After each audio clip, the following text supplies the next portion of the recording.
des Écritures de l'Ancien Testament, et combien cela est plus vrai encore de celles du Nouveau. Jésus dit, ce sont elles qui rendent témoignage de moi. Jean 5, 39. Oui, la Bible tout entière nous parle de Jésus-Christ, le Rédempteur, celui en qui sont concentrées toutes nos espérances de vie éternelle.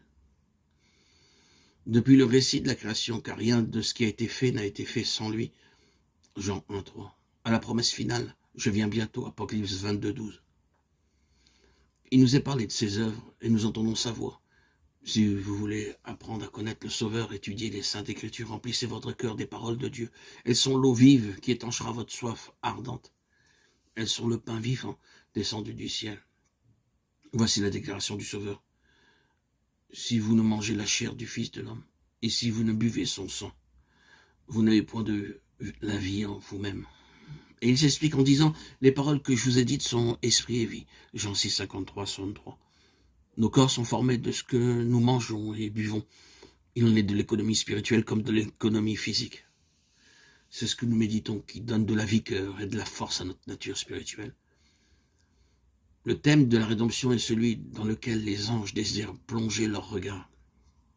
Il sera la science et le chant des rachetés pendant l'éternité.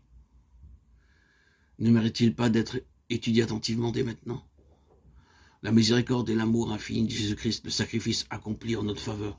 Voilà quel doit être le sujet de nos réflexions les plus sérieuses et les plus solennelles.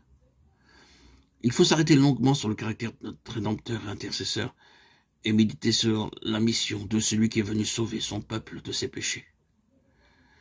Par la contemplation des choses célestes, nous fortifierons notre foi et notre amour. Nos prières seront plus agréables à Dieu parce qu'elles seront de plus en plus inspirées par la foi et l'amour. Elles seront intelligentes et ferventes. Nous acquérons une confiance plus ferme en Jésus et nous ferons une expérience journalière et vivante de sa puissance pour sauver parfaitement ceux qui viennent à Dieu par lui.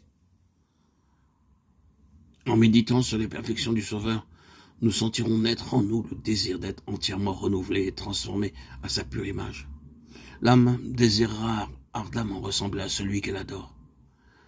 Plus nos pensées s'arrêteront sur Jésus-Christ, plus nous voudrons parler de lui, et mieux nous le représenterons aux yeux du monde. La Bible n'a pas été écrite pour les savants seulement. Elle a au contraire été écrite pour le peuple.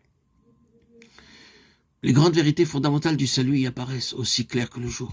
Ce ne sont pas ceux qui la lisent qui risquent de tomber dans l'erreur ou de s'égarer, mais ceux qui veulent suivre leur propre jugement au lieu de la volonté de Dieu clairement révélée.